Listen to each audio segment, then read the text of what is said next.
이제 요한계시록의 마지막 부분에 도달했습니다.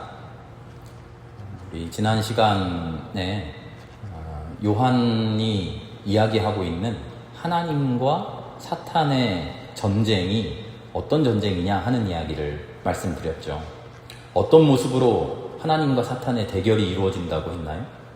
하나님과 사탄이 직접적으로 막 힘겨루기를 한다고 그랬나요? 아니죠. 사람들이 누구를 섬기느냐, 사람들이 하나님을 섬기느냐, 아니면 사람들이 요한이 표현하기로 짐승을 섬기느냐. 다른 말로 하면요, 사람들이 하나님의 진리를 좇아서 살아갈 것이냐, 아니면 사람들이 세상의 욕정에 빠져 자기 욕심대로 살아갈 것이냐. 이게 하나님과 사탄과의 대결이라고 했어요. 이 대결, 이 전쟁이 끊임없이 이루어져요. 세상 종말 때에만 이루어지는 게 아니라 하나님이 인간을 창조하셨을 때부터 사실은 시작돼요. 그 대결, 첫 대결에서 하나님이 패배하시잖아요. 아담과 하와 이야기 보셨죠. 그러면서 이 사람들이 승리할 수 있도록 사람들을 계속 깨우쳐 주시고 사람들을 가르쳐 주시고 인도해 모셨던 거죠. 그런데 그 대결, 누구를 선택하고 누구를 섬기고 누구의 말씀대로 살 것이냐 하는 이 대결이 마지막 최후의 결전을 앞두고 있다. 요한은 이렇게 드라마, 영화를 쓰듯이 우리에게 설명합니다. 그 전쟁을 요한계시록은 아마겟돈 전쟁으로 표현해요. 계시록 16장 16절을 보면요, 사탄을 상징하는 새 영이 있어요. 더러운 새 영이라고 하는데 이 새 영이 자기 세력들, 왕들이라고 해요. 세상을 지배하는 세력, 그 왕들을 다 불러 모읍니다. 아마겟돈이라고 하는 도시로 불러 모아서 그곳을 진지 삼아서 하나님과 마지막 결전을 치러요. 그걸 이제 흔히 아마겟돈 전쟁 이렇게 이야기를 하죠. 누구를 섬기느냐의 대결로만 끝나는 게 아니라 하나님을 섬기는 자들이 많아지고 세상이 하나님의 나라로 되어가려고 할 때 마지막 힘을 모아서 하나님을 섬기는 사람들을 더 악랄하게 핍박하고 억압하는 시절이 오게 된다는 거죠. 이제 정말로 큰일이 나버렸죠. 정말 진짜 세상 종말 같은 상황이 되어버렸어요. 고난 속에서도 환난 속에서도 하나님을 선택하고 하나님을 섬기고 하나님의 뜻대로 살아가다가 버티고 견디면 마침내 하나님이 주시는 영원한 삶, 구원을 얻을 줄 알았는데 거기서 끝나지 않고 악의 세력이 마지막 모든 힘을 끌어모아서 하나님을 섬기는 사람들을 말살하려고 하는 거예요. 이제는 진짜 내 삶이 끝장날 수도 있는 그런 실제 종말 같은 상황이 나타나는 거죠. 이제 하나님의 백성들은 어떻게 됩니까? 이 절체절명의 순간, 이때에 요한은요, 참 글을 잘 쓴 것 같아요. 우리 드라마를 보면요, 그 연속극 같은 거를 보면 주인공이랑 그 상대편이랑 막 이런 저런 일이 있어가지고 그 모든 일이 얽히고 설키다가 결정적인 자리에서 딱 만나서 이제 서로 피할 수 없이 최후의 결전을 딱 치르려고 할 때 어떻게 돼요? 드라마 주제가가 딱 나오면서 멈추고 다음 이 시간에 하고 딴 이야기를 틀어주잖아요. 딱 싸우려고 할 때 갑자기 장면이 바뀌면서 다른 이야기를 살짝 끼워 넣어요.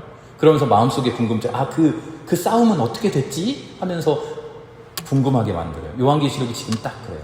요한계시록 16장에서 악의 세력들이, 더러운 영들이 자기 세력을 아마겟돈에 다 불러 모으고 이제 하나님과 마지막 결전을 치르려고 딱 하는데 그 이야기를 써놓고 나서 요한은 딴소리를 늘어놓기 시작해요. 18장과 19장에 전쟁이 어떻게 됐는지는 이야기해 주지 않고 갑자기 하나님의 승리를 찬양하기 시작해요. 18장 2절을 보면 이렇습니다. 무너졌다, 무너졌다. 큰 도시 바빌론이 무너졌다. 바빌론은 귀신들의 거처가 되었고 온갖 더러운 영의 소굴이 되었다. 19장 2절을 보면요, 할렐루야. 구원과 영광과 권력은 우리 하나님의 것이다. 그분의 심판은 참되고 의로우시다. 그리고는요, 더 뜬금없이 어린 양의 혼인잔치가 하늘에서 열려요. 아니, 아마겟돈 전쟁은 어떻게 됐냐고요. 그 전쟁은 어떻게 됐는지 얘기 안 해주고 하나님이 다 승리하셨다 찬양하고 막 갑자기 잔치가 벌어진다고요. 우리가 궁금한 것은 그 전쟁인데 말이죠. 전쟁은 어떻게 됐을까요? 사실 이 전쟁의 승패는 이미 결론이 나 있어요.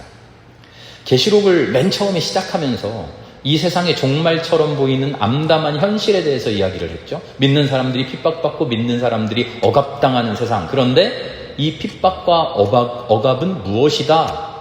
이 억압의 정체는 뭐다? 요한이 맨 처음에 선언하고 시작해요. 기억나십니까?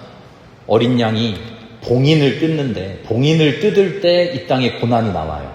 어린 양이 봉인을 뜯지 않으면 이 세상에 고난 자체가 없어요. 그런데 그 봉인을 누가 뜯어요? 하나님의 명령을 받은, 하나님의 허가를 받은, 허락을 받은 어린 양이 뜯는 거예요. 그 이야기가 뭐였죠?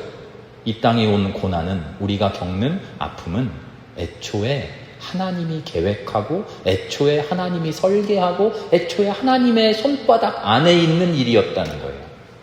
그러면서 무슨 이야기를 했습니까?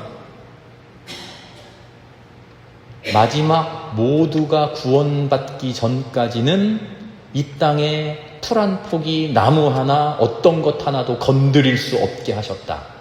그 이야기가 뭐죠? 고난을 당하는 것 같으나, 환난을 임하는 것 같으나, 우리가 죽는 것 같으나 하나님께서는 이미 우리 모두가 구원받을 때까지 해를 입지 못하게 만들어 놓으셨다는 거예요. 하나님이 이 세상을 이미 그렇게 딱 정해놨어요.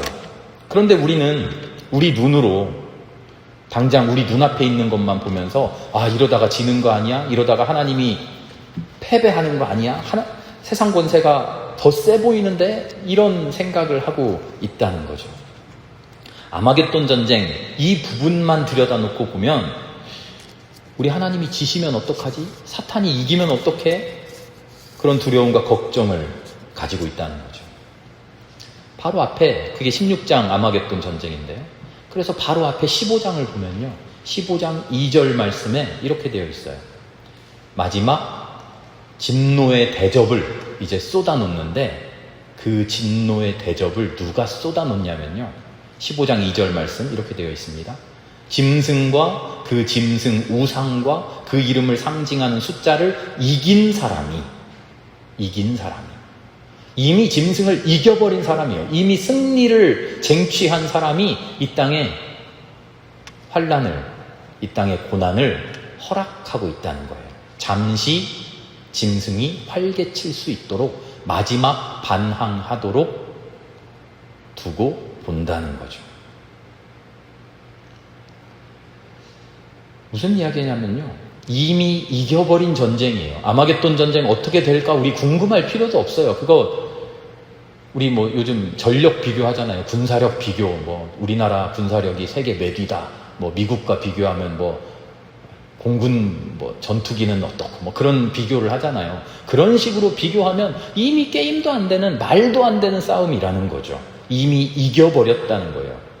그래서 16장을 보면요. 하나님은 대결이 아니라 일방적인 심판을 내리고 있어요.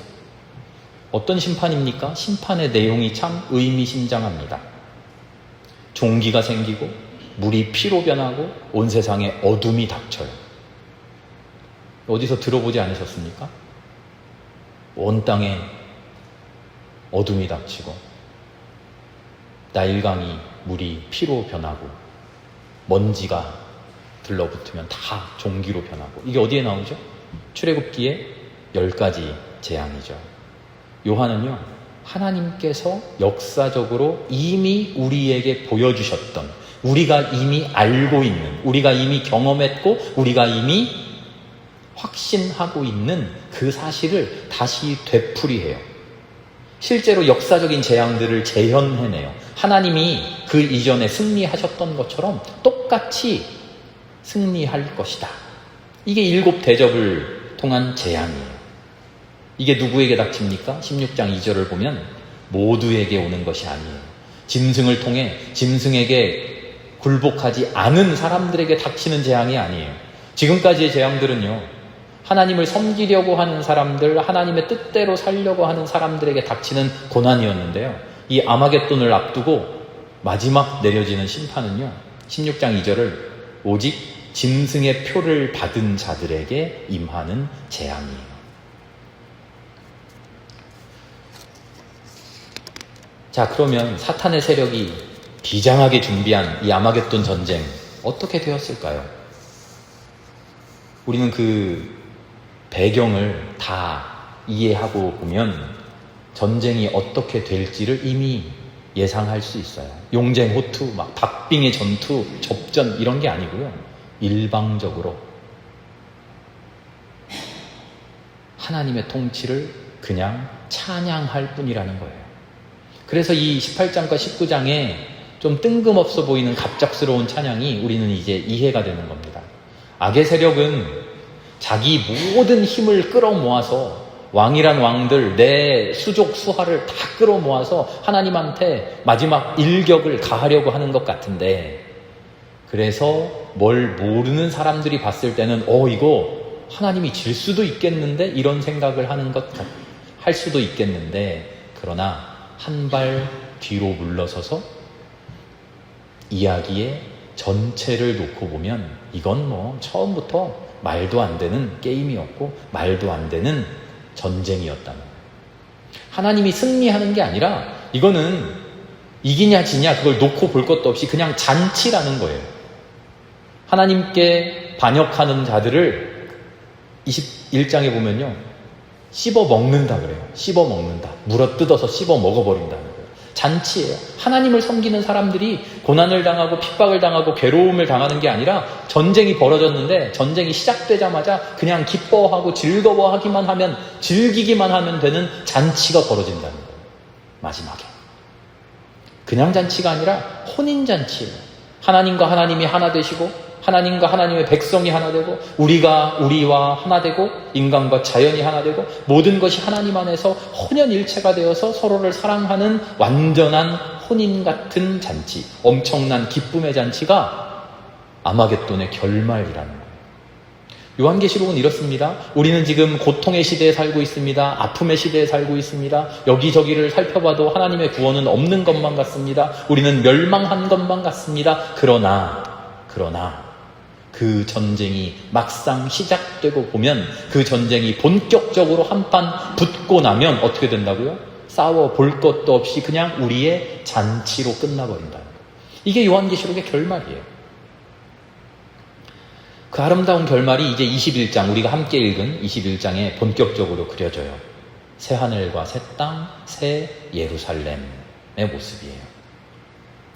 새 하늘과 새 땅의 핵심이 뭡니까? 4절 말씀에 나와 있어요. 함께 읽어보겠습니다. 그들의 눈에서 모든 눈물을 닦아주실 것이니 다시는 죽음이 없고 슬픔도 울부짖음도 고통도 없을 것이다. 우리가 흔히 천국을 이야기할 때 그러잖아요. 아픔도 없고 슬픔도 없고 고통도 없고 그저 행복하기만 한 그런 세상. 이게 새 하늘과 새 땅이고요. 그 뒤에 새 예루살렘을 뭐라고 표현하는지 한번 보세요. 21장 처음에 9절부터 새 예루살렘 이야기가 나오는데요.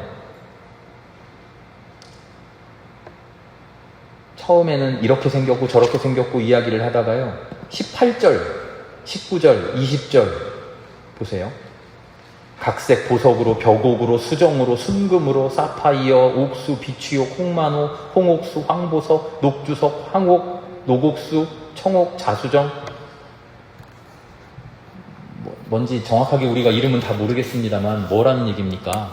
이 세상에 존재하는 가장 귀한 것들로 가득 차 있다는 거죠. 무슨 이야기입니까? 슬픔도 없고 죽음도 없고 울부짖음도 고통도 없고 좋은 것들로만 가득한 세상, 그게 새하늘과 새 땅이라는 거예요. 그런데 여기서 더 중요한 게 있어요. 새하늘과 새 땅의 핵심은요, 우리 인간적인 행복으로만 가득 찬 게 아니라는 거예요. 우리들의 아픔이 없어지고 우리들에게 좋은 것만 가득하다, 그 이야기가 아니에요. 4절의 맨 뒤에 말씀을 봅시다. 이게 제일 중요합니다. 4절 맨 마지막 문장 뭐라고 되어 있습니까? 이전 것들이 다 사라져 버렸기 때문이다. 왜 행복하다고요? 새하늘과 새 땅이 왜 행복하고 왜 최고의 나라라고요? 이전 것들이 다 사라졌기 때문이라는 거예요. 이게 새하늘과 새 땅의 핵심이에요. 새하늘과 새 땅의 핵심일 뿐만 아니라 요한계시록 전체를 꿰뚫고 있는 요한계시록 전체의 핵심 말씀이에요. 이전 것들이 다 사라졌다. 이전 것들이 뭘까요?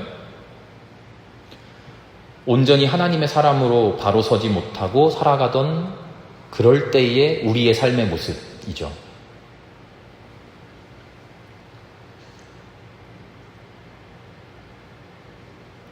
다시 처음으로 돌아가서 성찰해 보기 시작하면요. 하나님을 믿는 사람들에게 고난이 닥치고 하나님을 섬기는 사람들에게 환난이 오고 시험이 오고 시련이 닥치는 것은 우리는 선하고 우리는 착하고 우리는 잘 살려고 하는데 온전히 외부에서 닥치는 사탄의 세력 때문에 우리가 힘든 고통을 겪습니까? 우리는 선하고 착하고 잘 살고 있는데 사탄의 세력이 술수를 부려서 우리가 고통당하고 고난 겪습니까? 아니지 않아요? 솔직하게 겸손하게 말하자면 사탄의 술수도 사실 우리의 잘못된 마음과 우리의 비뚤어진 행실을 타고 틈타서 들어오는 것 아니었나요? 실제로 우리가 고난에 처하는 것은, 우리가 힘든 것은, 우리가 마음에 근심하고 걱정하는 것은 왜 그렇습니까? 온전히 내 안에 하나님의 마음으로 가득 차 있지 못하고 바울이 이야기하듯이 내 안에 끊어내지 못하고 남아있는 육신의 법 때문에 그것 때문에 고난, 그것 때문에 투쟁하고 그것 때문에 힘들어하는 거잖아요. 고난이 닥치고 어려운 일이 생기는 것은 우리는 잘 살고 있는데 나하고 상관없이 저 나쁜 놈이 우리를 힘들게 한다? 그런 일은 사실 그렇게 많지 않아요. 실제로 우리를 힘들게 하고 우리를 시험에 빠뜨리는 것은 우리 스스로의 잘못됨과 우리 스스로의 못남과 우리 스스로의 약함 때문이라는 거죠. 요한은 뭐라고 이야기합니까? 완전한 새 세상, 하나님이 완전히 승리하고 행복함만 있고 즐거움만 있고 기쁨만 있는 이 세상은 어떻게 옵니까? 우리는 가만히 있고 하나님이 떠먹여주듯이 새 세상 만들어줍니까? 아니요. 이전 것들이 다 사라졌을 때에, 다른 말로 하면 우리가 이전 것들을 다 없앴을 때에, 우리가 이전 것들을 다 포기했을 때에, 이전 것들을 내 안에서 다 쓸어냈을 때에, 사도 바울의 언어로 이야기하자면 내가 완전히 죽고 내 안에 오직 그리스도만 살아났을 때, 그때 새하늘과 새 땅이 온다는 거예요. 사도 바울의 고백과 완전히 일치해요. 요한은요, 심지어 이것도 없어져야 된다고 이야기해요. 뭐도 없어질까요?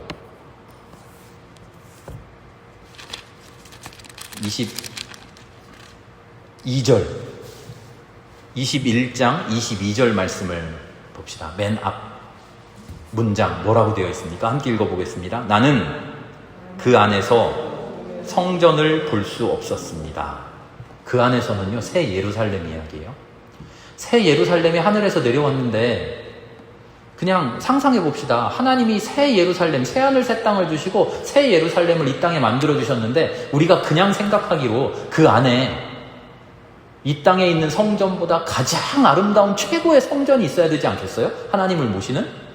그런데 요한은 뭐라고 이야기하냐면요, 그 새 예루살렘 안에 성전이 없대요. 성전을 못 보겠대요. 왜 그렇습니까? 그 뒤에 뭐라고 합니까? 전능하신 주 하나님과 어린 양이 그 도성의 성전이시기 때문입니다. 이게 무슨 이야기일까요? 성전이라고 하는 인간이 규정한 하나님, 인간이 파악한 신앙, 인간이 스스로 이게 하나님의 말씀이야 생각했던 진리, 인간이 주장하는 종교, 이런 것들마저도 사라지고 순수히 하나님만을 예배하는 그 예배, 그 마음만 남아있어야 된다는 거예요. 심지어 우리의 이전 것들이 다 사라져야 되는데, 심지어 무엇까지 사라져야 되느냐? 하나님을 섬긴다고 했던 것까지 사라져야 된다는 거예요. 내가 하나님을 이만큼 섬겼어. 내가 하나님을 이만큼 잘 알았어. 하나님의 진리는 이거야. 하나님 우리에게 이런 이야기 해주셨어. 이걸 금과 옥조처럼 진리라고 떠받들고 있던 그런 것마저도 다 사라지고, 무엇만 남습니까? 하나님 앞에 엎드려지는 신앙의 행위, 하나님을 두려워하고 하나님을 섬기고 하나님 앞에 예배하는 오직 그 마음만 순수하게 남아 있어야 된다는 거예요. 이게 요한계시록의 결론이에요. 결말입니다.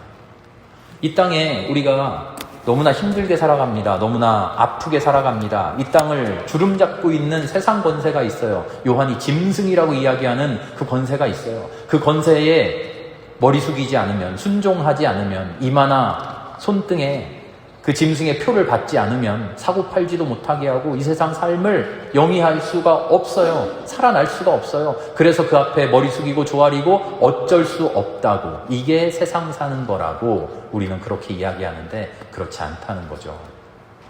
우리에게 고난이 오고 우리에게 아픔이 오고 우리가 세상에서 실족하고 시험 들고 아픔을 겪고 환난을 당하는 모든 이유는 어디에 있습니까? 이전 것, 우리가 지금까지 가지고 왔던 우리의 삶의 태도, 우리의 잘못된 신앙, 우리가 스스로 올바르다고 생각하고 우리가 스스로 자랑스럽게 생각했던 그 모든 것들을 하나님 앞에 가지고 나와서 온전히 다 없애버리고 하나님 앞에 엎드려지는 그 순수한 마음, 그것만 남아있을 때 우리에게 새하늘 새 땅이 온다는 거죠. 맨 처음에 7 교회에게 하신 말씀 기억나십니까? 7 교회에게 권고의 말씀을 하시고 나서 마지막에 권면하시는 게 뭐였죠? 내가 너에게 문을 열어놨으니, 나에게로 오는 문을 열어놨으니 그 문을 통해 나에게 와라. 그리고 뭐라고 하셨죠?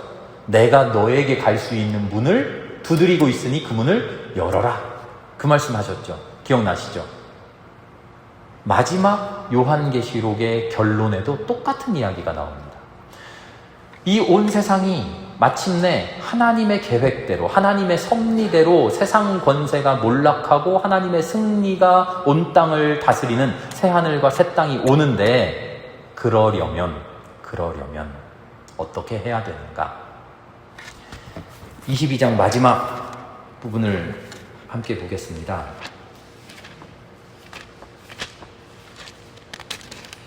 수많은 사람들이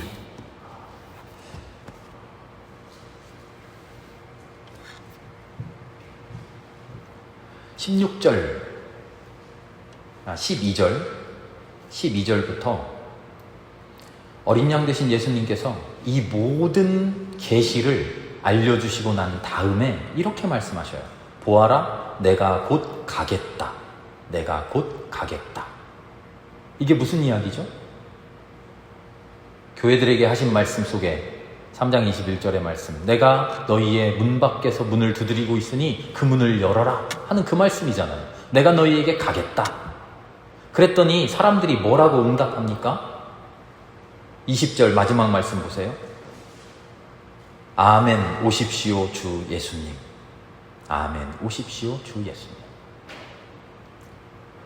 하나님께서 나에게로 오시고 내가 하나님을 갈망하는 그 하나님과 나의 거룩한 합일이 이루어지는 아름다운 모습, 이게 요한계시록의 마지막 장면이에요.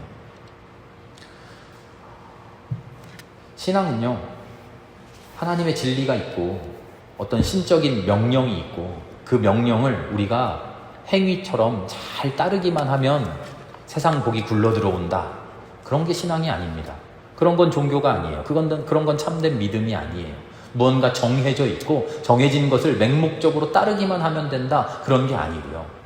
신앙이라고 하는 것은 하나님이라고 하는 존재, 하나님이 내 앞에 오셔서 내 안에 오셔서 그 하나님과 내가 만나는 만남의 순간이에요. 무엇을 통해 만납니까? 진리라고 하는, 참된 진리의 삶이라고 하는 그 현장에서 만나는 거죠. 그러면서 내가 하나님 앞에 나의 삶을 내려놓고 하나님은 나의 삶을 감찰하시고, 그러면서 우리의 존재가 아름답게 바뀌어가는 거죠.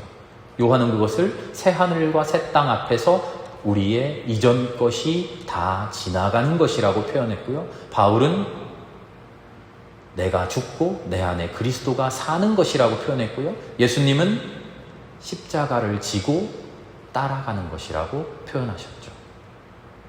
보다 이전에 구약의 시대의 예언자들은 하나님의 말씀대로 율법대로 살아가야 하는 것이라고 그렇게 표현하셨죠. 하나님은 성경 전체를 통틀어서 우리에게 이렇게 말씀하십니다. 하나님이 원하는 아름다운 삶의 모습이 있다. 참된 삶의 모습이 있다. 그 삶의 모습으로 나아와라. 어떻게 그 삶을 알 것이냐? 기도의 순간에 하나님을 공경하고 하나님을 두려워하는 마음을 가지고 하나님 앞에 순수하게, 순진하게, 순전하게 엎드리기만 하면 된다. 하나님을 믿는 방법은 어찌 보면 매우 간단합니다. 그러나 그 간단한 방법이 가장 어렵고 가장 지난한 힘든 작업이 되겠죠. 하나님 앞에 나와서 우리의 모든 것을 내어놓고 우리의 이전 것이 다 사라지기를 기도하는 우리가 되기를 바랍니다. 마라나타 주 예수의 오시옵소서 끊임없이 기도하면서 내가 너희에게로 가겠다 하는 그 음성을 들을 수 있는 우리가 되기를 바랍니다. 그럴 때 우리의 삶이 새 하늘과 새 땅, 새 예루살렘, 슬픔도 없고 고통도 없고 아픔도 없고 기쁨과 즐거움이 충만한 그 삶이 우리 앞에 펼쳐질 줄 믿습니다. 우리 함께 기도드리겠습니다.